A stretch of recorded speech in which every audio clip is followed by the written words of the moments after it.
Okay, welcome everyone to our Let's Talk this Tuesday afternoon. Here we are with Lance Fortner, Nikititis.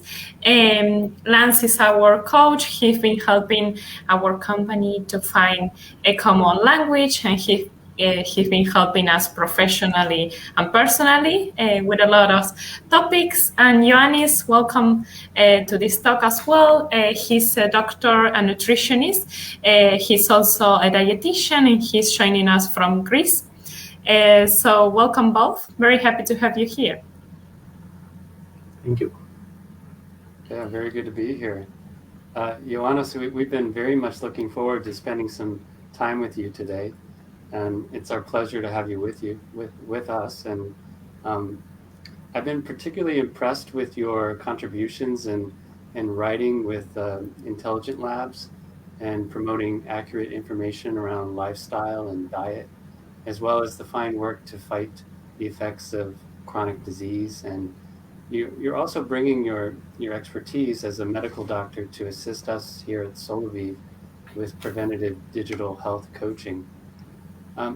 Before we go into the question and answer, let me take a few minutes to introduce some of the areas we hope to cover. Is that all right?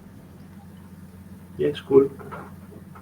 As you know, the primary focus in my work is working with adolescents and families who are dealing mainly with mental well-being.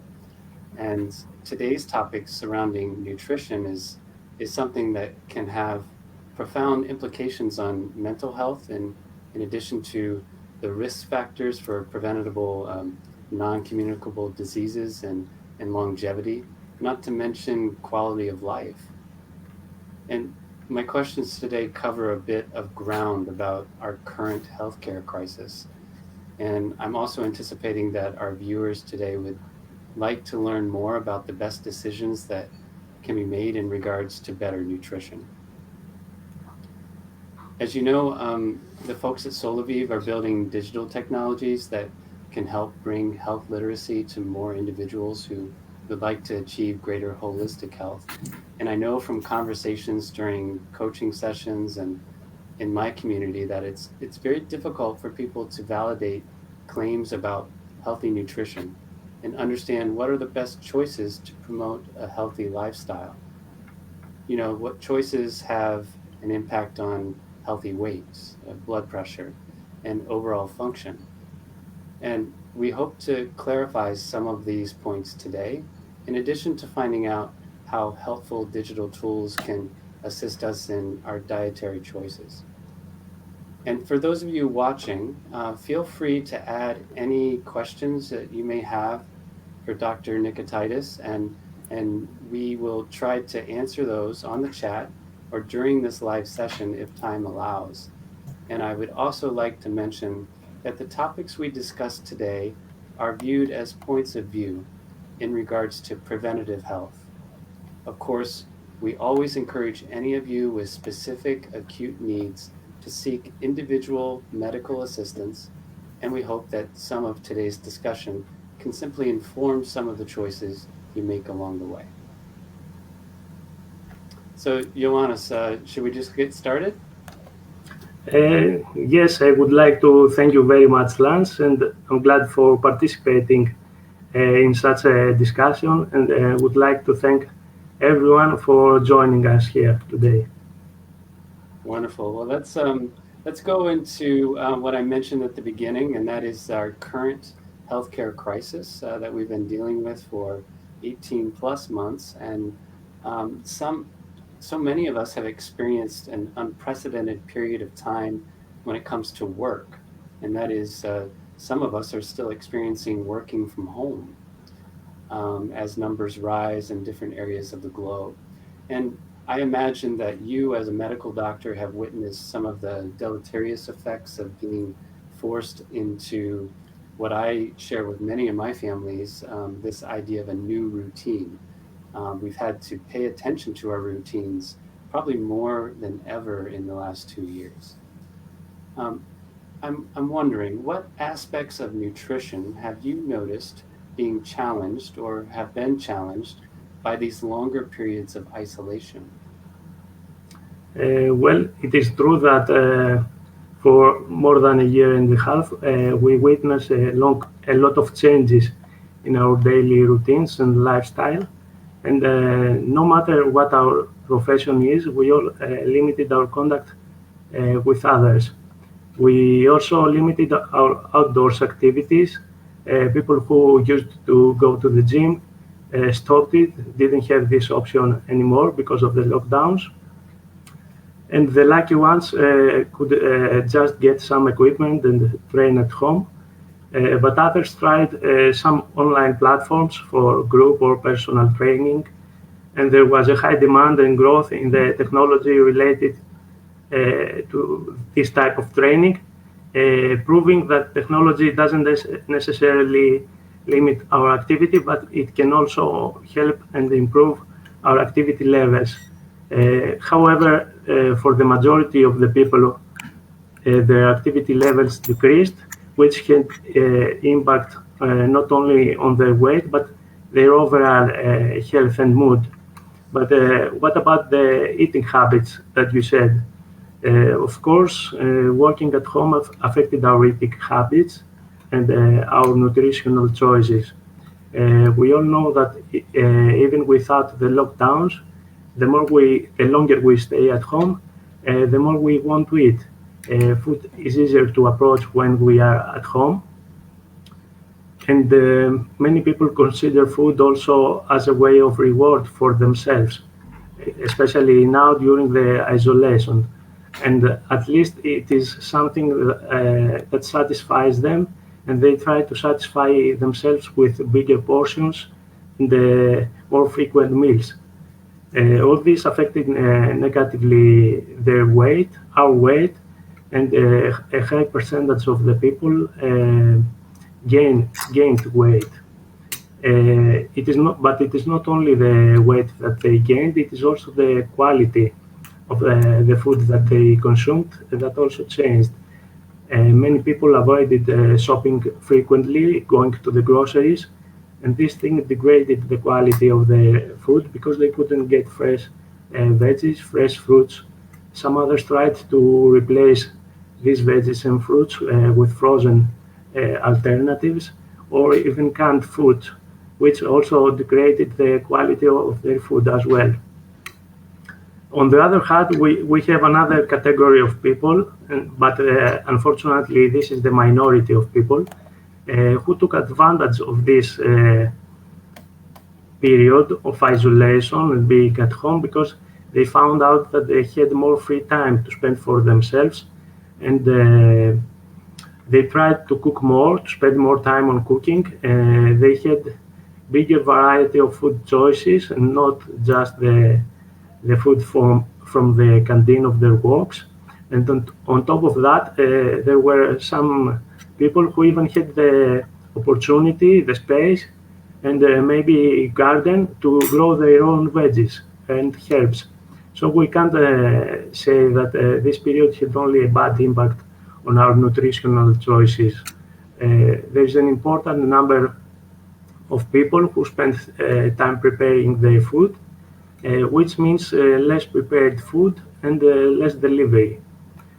At the same time, we witnessed, because of the whole stress of the period, the anxiety, we also realized that the number of eating disorders has increased, both in adults and the kids.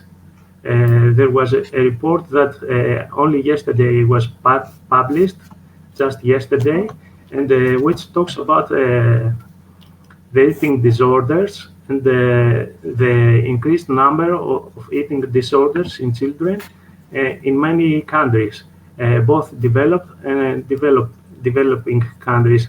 So we can say that eating disorders is just a matter of wealthy countries. It's also a matter that we consider everywhere in the world. So to sum up, I think that there were many changes both in our weight, the weight management, our food habits, our food choices, and the only positive thing is that there is a small group of people that took advantage of this period to the positive side by being able to prepare their foods, to spend more time for their foods, for their preparation, to program their meals, and to even grow their gardens. And these things didn't happen before just because they didn't have enough time for this, and maybe didn't have the energy for this. Yes, I know it can be very difficult to look back over that period of time, and because so many of us were having to establish new routines and having to cope with so many different factors that the uncertainty of the pandemic brought to us. And you mentioned that some people did take advantage of that extra time and were able to adopt new healthy choices that promoted good nutrition in their lives. So many of us also were a bit more conscious of our own health, our own immune response to infection, respiratory diseases. We were learning better hygiene, as well as staying away from each other, social isolation, all of these factors that we did not really need to think about as much before. But now we're becoming an everyday topic that we had to talk about. And there was so much information that was floating around and is still floating around that can often lead people to follow certain claims and perhaps veer off the path of nutrition. And this was all while trying to figure out how to strengthen their own immune system. And yet with all the claims, we are often left wondering, or we need some clarity from a practitioner like you in order to be sure to be fully informed and making choices that are absolutely right for us. So I'm curious, Ioannis, if you could maybe detail for us the sorts of food choices that you feel are most helpful and truly work for us in order to keep our immune system at its best. First of all, we need to understand that strengthening the immune system is not just a matter of doing one thing. There is a strategy that we have to follow to make our immune system stronger. And boosting the immune system needs a holistic approach. I don't want to start by talking about food, but I'd like to highlight some other factors like resting, because resting enough, it can help our body recover and be able to fight against the factors that attack our immune system. Therefore, I think that sleep is a crucial factor while trying to keep our immune system ready to protect our body efficiently. In addition, exercise is very important to strengthen the immune system. Many research has been published around this, and it is not only that exercise strengthens our immune system. Recently, with COVID-19, we realized the importance of our respiratory system, and having a good fitness level means that our lungs can work properly. We also witnessed that some groups of people, like smokers, had more severe hospitalization and longer, and this was just because smoking damages their lungs. Additionally, we should also highlight the impact of obesity in our health, which was confirmed since we saw that in the clinics that obese patients infected with COVID had more severe symptoms compared to the rest of people, and their hospitalization was longer as well. This means that obesity is an adding factor, which makes the things even worse for someone who is infected with COVID-19. Therefore, I think that it is crucial to lose weight, and if someone is obese or overweight, can help their immune system by losing weight, and this way they could respond more efficiently against COVID.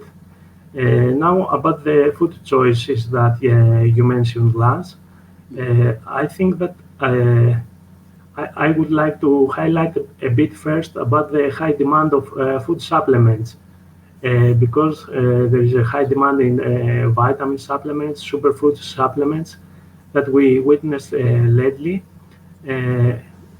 just because of the COVID. And many people try to boost their immune system using supplements.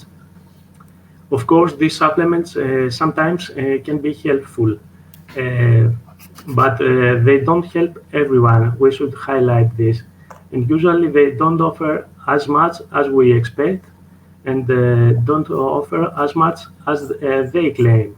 In example, if someone takes a vitamin supplement, it can help him if he has a deficiency in that specific vitamin. If he doesn't have a deficiency, it will offer nothing additional on his health and on his immune system. So if you have a deficiency in one vitamin, there's no reason for you to get a multivitamin, because you lack only one vitamin and not more.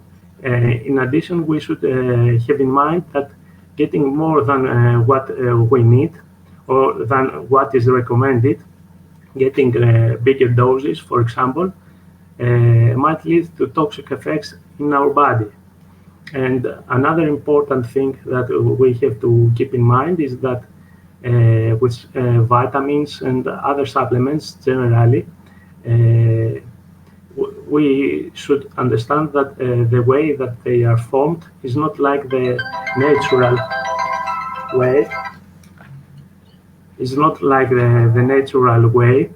And we have, sorry. Don't worry. I'm sorry, I forgot my mobile open. Don't worry, it happens. When we intake vitamins and supplements, they are not in the form that they are in the nature, and they might not behave in the same way when we digest them when they are inside our body. So it's not like they behave in the same way like a normal food, like the veggies or the groceries that or the other things that we might digest. What would I have to highlight about the foods that you mentioned we should eat? I have some recommendations that were stated by the Eastern European Office of the World Health Organization. And they talk about the nutrition advice that is for adults during the COVID outbreak. What they highlight is some general rules that I think that they apply not only for COVID, but for our general well-being and general health. They state that you should try to eat at home to reduce the rate of contact with other people and lower the risk of exposure to COVID.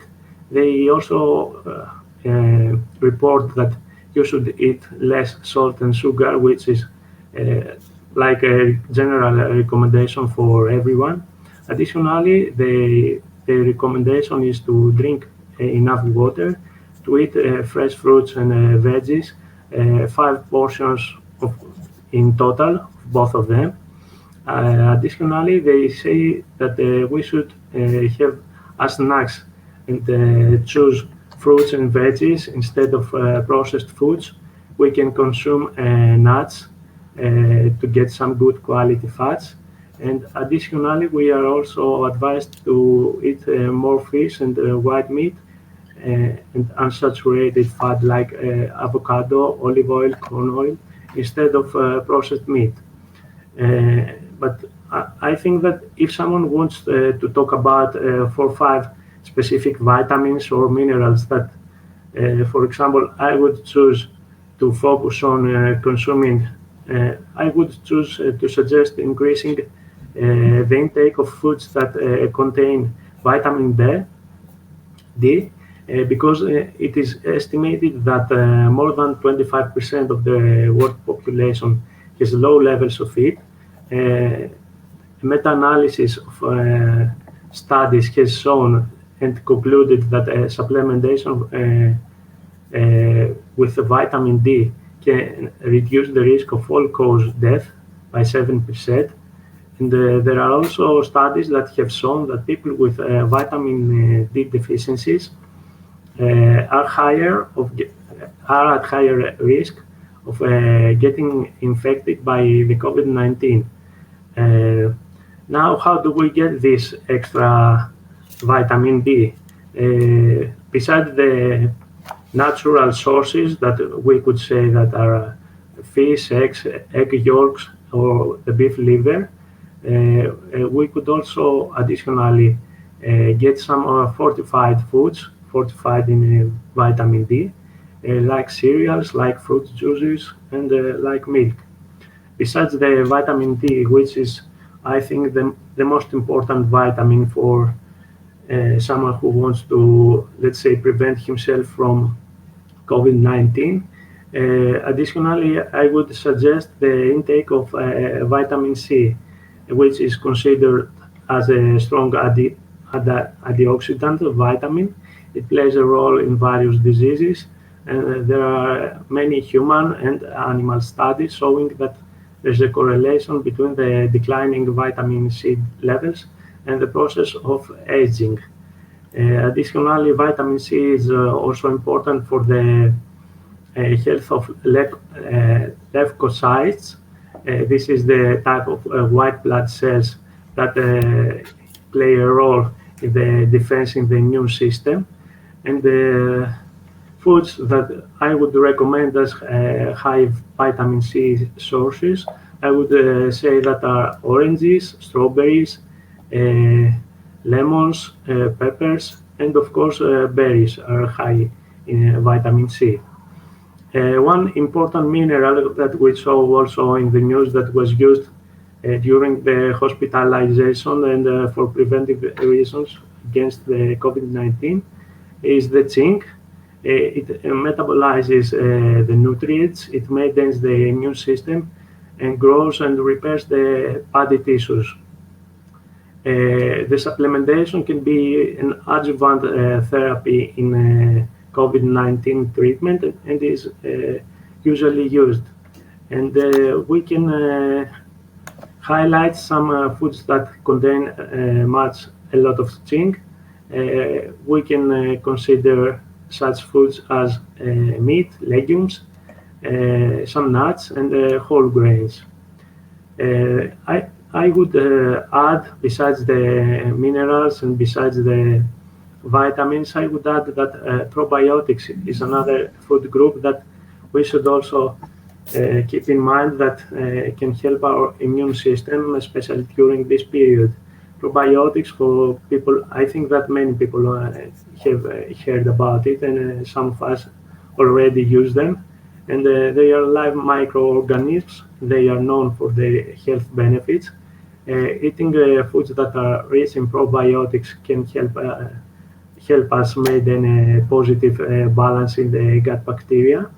And they have a beneficial role against viral infections like the COVID-19.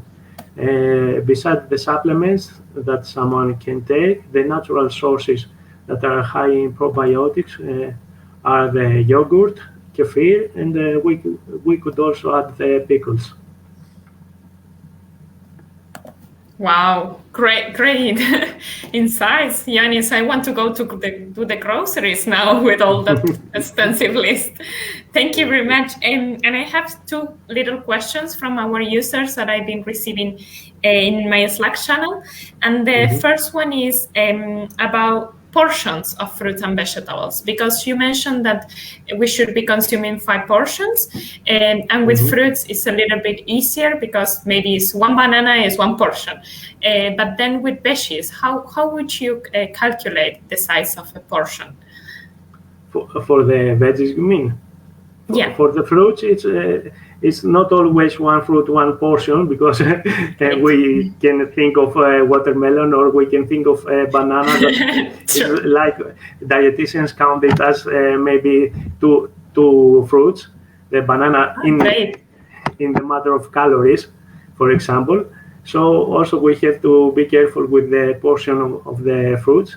For the veggies, it's more difficult, but sometimes we count it as a bowl, or we might count it as 1 cup of veggies for one portion. But I think it's not very easy to achieve the number of 5 portions for every day, because sometimes, okay, it is very much easier to consume some fruits, for example, to consume 3 fruits per day, but it's not always easy to consume 2 salads, for example, in the day, for every day, I mean.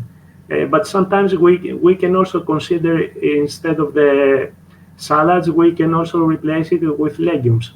So sometimes that we have legumes, we can say that we can eat 1 portion less of veggies instead of this. Oh, great, So good. basically, we can count maybe a big cup with cutted veggies as 1 portion, or a small bowl.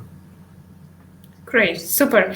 And the other question is, what is the difference between probiotics and prebiotics? Because we've been hearing a lot those terms, but we don't know very well the difference. Mm-hmm.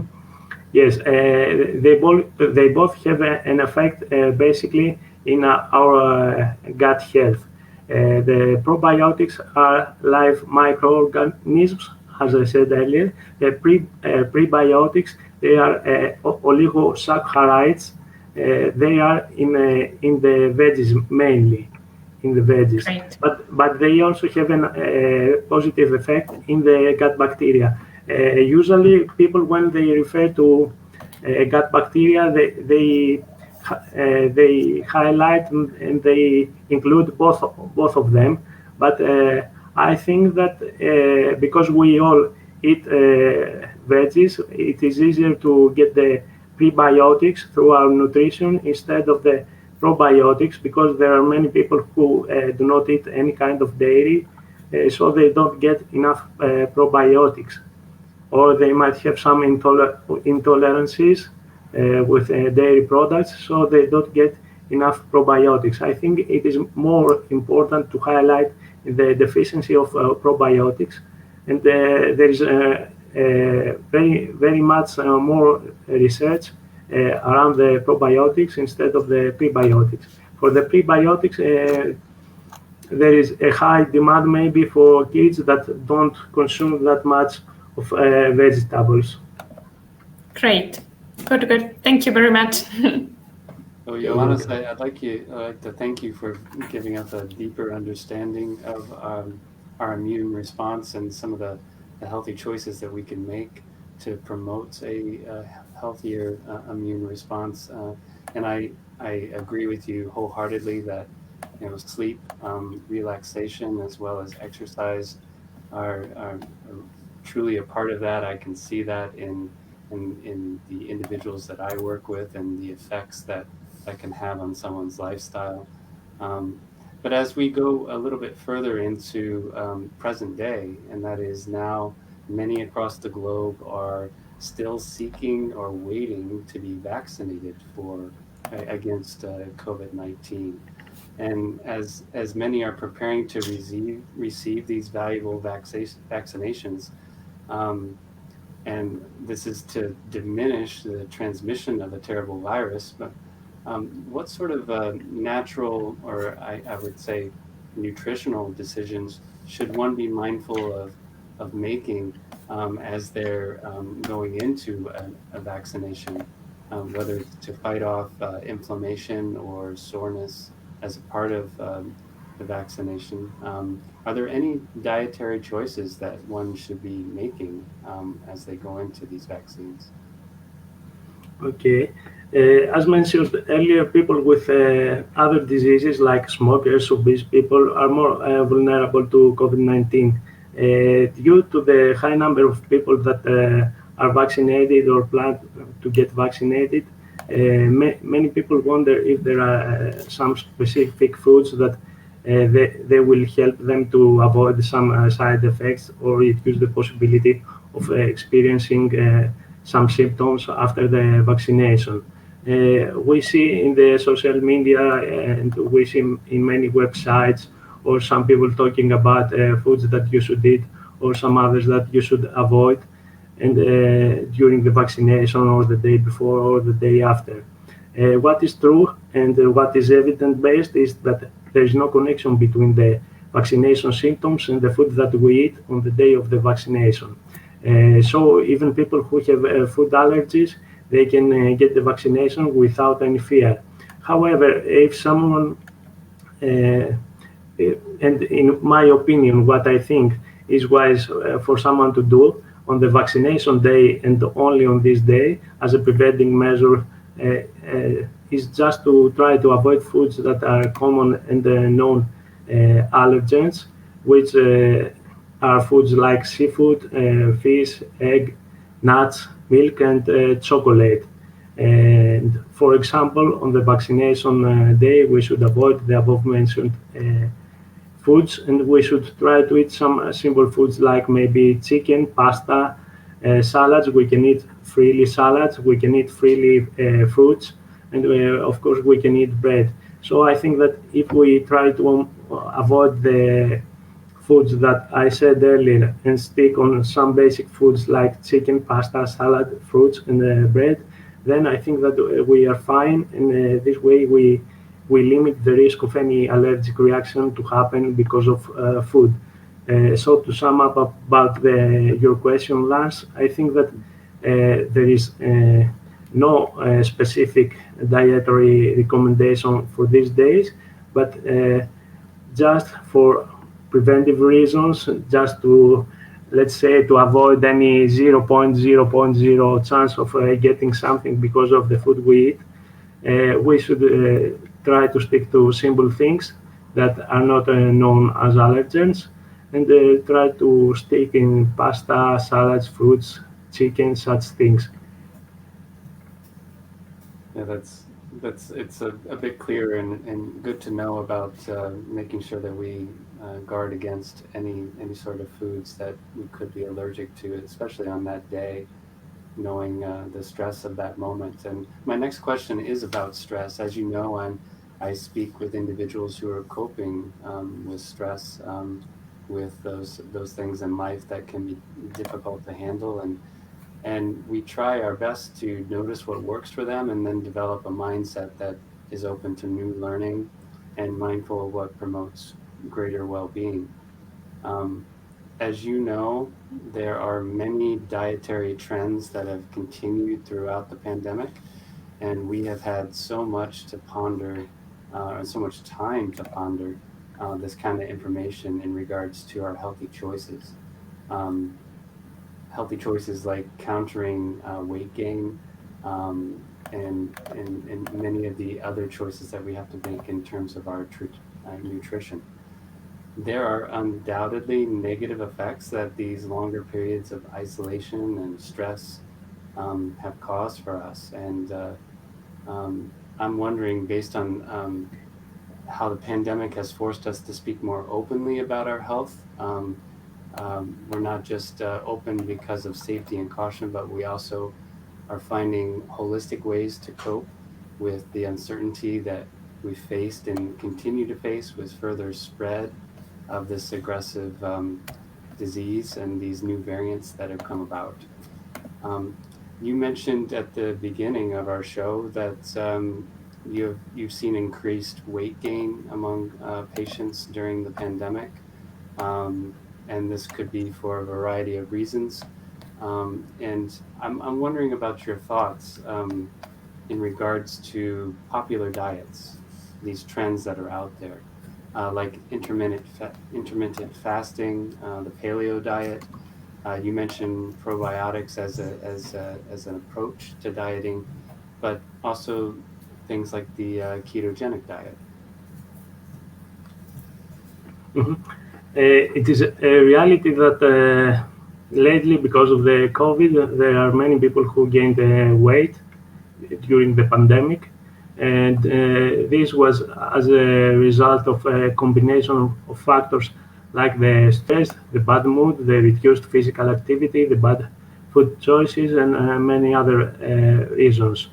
When people get on the scale and realize that they gained weight, they start to think about ways to lose weight as quickly as possible.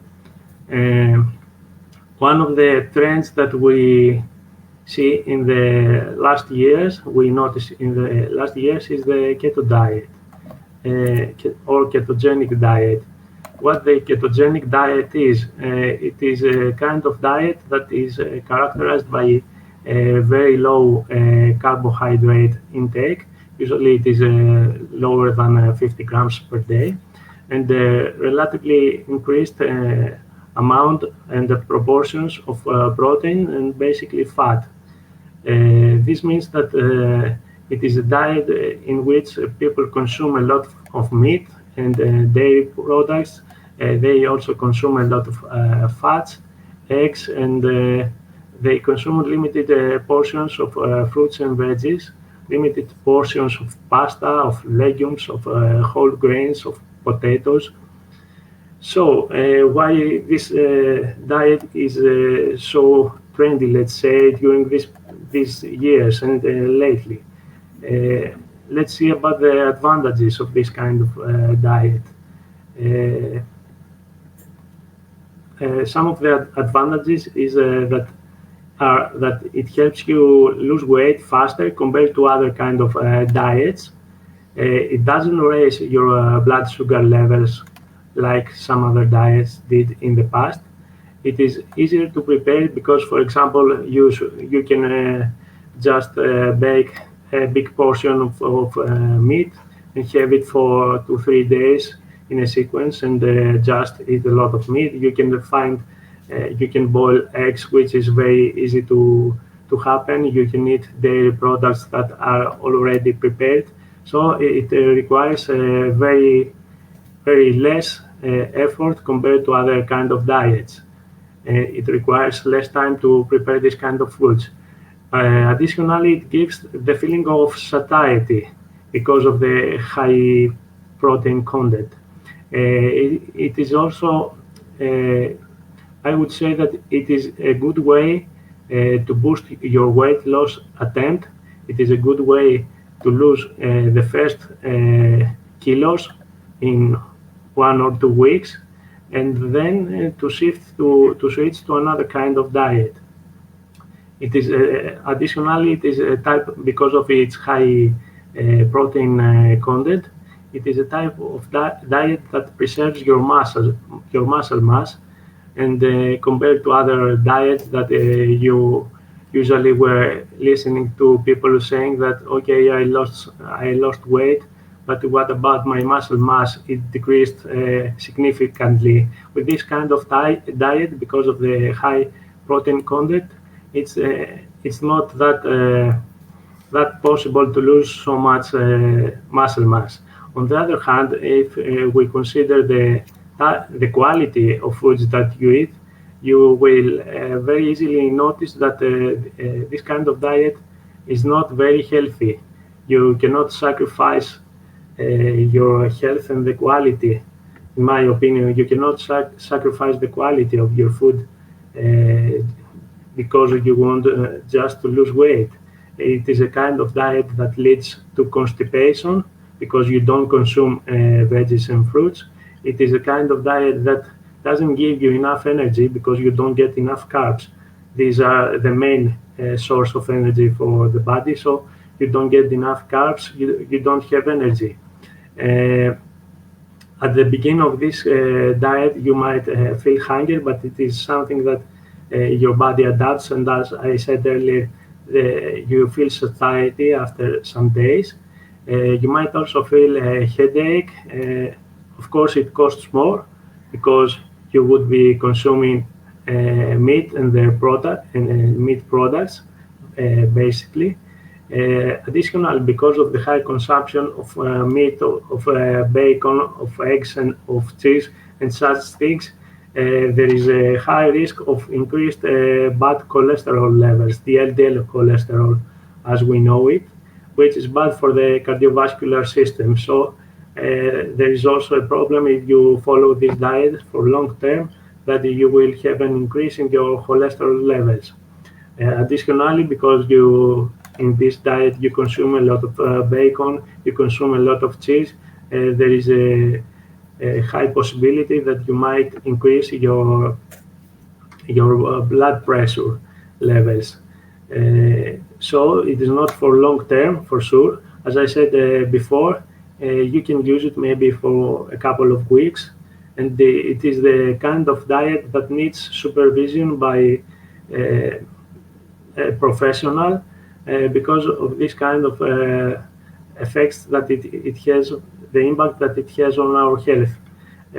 Additionally, besides the rest of I already mentioned, we should also highlight that it is a diet that it might cause nutrient deficiencies because you don't eat veggies, you don't eat fruits, so you might experience deficiency in minerals, in vitamins, and of course in fibers. Additionally, the high intake of proteins might cause damage in your kidneys because of the high protein intake. And it is a diet that is not recommended for athletes who do sports that require high glycogen levels, because it does not provide a lot of carbs, which are the main source to replace your glycogen levels. And for people who follow this kind of diet, I think that probiotics are a must, because since you don't consume veggies and fruits, since you don't get fibers, your gut bacteria might experience, you might experience a problem in your gut bacteria, and therefore I think that you would need a supplement with probiotics, and maybe a supplement with extra fibers, because you would get very, very few, which are for sure below the recommended portions of fibers. And at this moment, I would also like to say 2 words about the intermittent fasting. It is another, let's say, trendy type of diet. It's like eating in a specific period of the day and fasting for the rest of the day. It's something like, if we consider the Ramadan, it's something like this period of the Ramadan where people don't drink anything until the sunset, and then they are free to eat. This is the kind of the intermittent fasting diet, that you have just, let's say, a window of hours during the day that you can eat, and the rest of the day you can't eat anything at all. Later research shows that this kind of diet doesn't help enough and doesn't have a good effect in long term, because what is important at the end of the day is the total sum of calories that you consume. So if you consume the calories in 2 meals, for example, or if you consume your calories in 5 meals, it's the same thing, because the basic principle of weight loss is how many calories the intake of calories and how many calories you burn. So if you take the same amount of calories, it doesn't matter if it is in 2 meals or if it is in 5 meals. Therefore, I don't think that it is a good way of dieting, because you will lack energy for sure during the day. If you have, let's say, for example, 12 or 14 or 16 hours that you haven't eaten anything during the day, of course you would lack energy. You would not be able to do your normal activities, and maybe you would not be in a good mood. I think that this is the kind of diet that it's not recommended, and it's only recommended under strict supervision of a professional, maybe in conditions of a clinic, but not in home conditions. Great. And tied to what you just mentioned, we have a comment from Ivan who is asking, what do you think about the 24-hour fast or more? Does it promote the recycling of the cells? The 24-hour fasting, I don't think that it helps anyone. Of course, if someone has a severe obese problem, it might help him to do such a thing under supervision of a professional for one day. But I wouldn't recommend it for any normal person being at home, because getting no calories means that you should just stay at home, just stay in your bed and doing nothing. Otherwise, you might experience a lack of energy. Your blood sugar might go very, very low. And if you try to do any physical activity, it might be a disaster for you. You might collapse. You might have headaches. You might have symptoms that you don't like and that do not allow you to have any kind of normal physical activity. So the 24-hour fasting, I think, can only be done in clinical conditions under supervision, and not by people, because I see a lot of groups or a lot of people who suggest this kind of dieting, but it's not very safe to do it on your own. And Ioannis, you clarified some of the long-term effects of the keto diet, and one of our viewers asked a bit more about, would you recommend the keto diet to a performance athlete, somebody in athletics? As I said, it depends on the kind of sport that someone does. For some kind of athletes, like people who run a marathon, it might be helpful, and lately there are some studies searching about this. It's not yet fixed that it is recommended, but there are some positive conclusions about this. So for people who want a lot of energy in the long term, because of the high fat intake during this kind of sports, it is shown, at least the initial results, so that it might help this kind of athletes. But for athletes like, for example, sprinters that need glycogen, it will not help them for sure. Well, thank you, Ioannis. As I stated at the beginning of our Let's Talk session, this session is really a product of what Soloviv has been trying to do in terms of digital platforms, and not only through our application holistically, but also through our platforms like Academy, and some of the things that we've been building as a company in order to promote health literacy. And we see the role of this technology and how it can really help many make these informed choices. And I am so excited that some of our users and clients and those that will hopefully utilize those platforms will be able to gain from your expertise and some of the wonderful things that you've been able to share with us today. So thank you, Ioannis, for your time. I wanted to highlight at this moment the importance of control, not only in our weight management, but also in our food choices. Today, there are many tools to count our physical activity, our fitness levels, the calories that we consume, even count some health factors like the heartbeat. Technology for sure helps. Applications, smartphones, smart watches, and such tools help.